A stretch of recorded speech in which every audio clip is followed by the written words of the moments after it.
বিসমিল্লাহির রহমানির রহিম। আসসালামু আলাইকুম এভরিওয়ান। ওয়েলকাম টু সোনা হোমি হল। আজ আপনাদের মাঝে নতুন একটি ভিডিও নিয়ে আলোচনা করব। ভিডিওটি হলো চুলকানি হলে কি করণীয়। দেখেন এভরিওয়ান, এটি একটি গুরুত্বপূর্ণ একটি ভিডিও।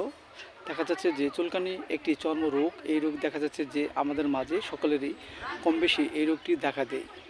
এই রোগটি একটি চর্মরোগ। এই রোগ দেখা যাচ্ছে যে অনেকেরই দেখা যাচ্ছে যে শরীরে কিছু চাকা চাকা কিছু বর্ণ হয়, অনেকটা বর্ণটা দেখতে লাল বর্ণের হয়, প্রচুর চুলকায়, ব্যথা করে। তখন মনে হচ্ছে যে আমাদের কোনো অ্যালার্জি কিংবা চুলকানি রোগটি হয়েছে।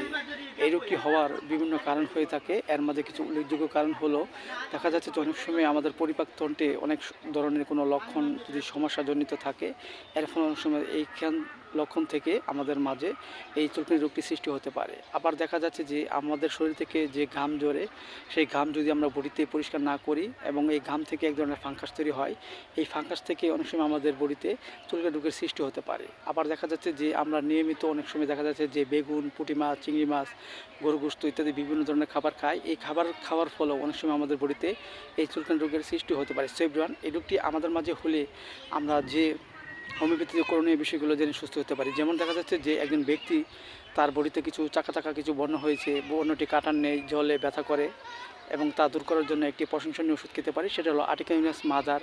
আমরা 10 ফোঁটা করে সকাল বিকেল 2 বার সেবন করতে পারি। আবার দেখা যাচ্ছে যে একজন ব্যক্তি যদি শীতকাতর হয় এবং প্রচুর পানি পিপাসা থাকে এবং তার বডিতে কিছু ছোটো ছোটো লাল বর্ণ কিছু দানাদার হয়েছে, প্রচুর চুলকায়, জলে এবং ব্যথাও করে, এসব লক্ষণে আমরা হোমিওপ্যাথিতে যে ওষুধটি খেতে পারি সেটা হলো আর্সেনিক অ্যালবাম 30। আমরা 2 ফোঁটা করে সকাল বিকাল 2 বার সেবন করতে পারি।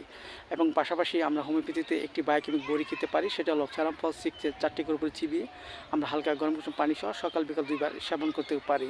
এতে করে আমাদের মাঝে বডিতে যে চুলকানি রোগের যে সৃষ্টি বা চুলকানি বা রোগ, সেই রোগটি আস্তে আস্তে দূর হয়ে যাবে এবং আমাদের মাঝে সুস্থবোধ ফিরে আসবে। এবং আমরা কিছু নিয়ম মেনে চলবো। দেখা যাচ্ছে যে যেগুলো খাবার খেলে আমাদের বডিতে চুলকানি হয়, এগুলো খাবার আমরা অবশ্যই পরিহার করব। এবং পাশাপাশি দেখা যাচ্ছে যে আমরা সব সময় শরীর পরিষ্কার পরিচ্ছন্নতা রাখার চেষ্টা করব। এতে করে আমাদের মাঝে সুস্থবোধ ফিরে আসবে। সো এভরিওয়ান, ভিডিওটি ভালো লাগলে অবশ্যই আপনারা লাইক দেবেন, সাবস্ক্রাইব করবেন এবং আমার এই ভিডিওটি সকলের মাঝে শেয়ার করে দেবেন। সবাই ভালো থাকেন। Thank you so much.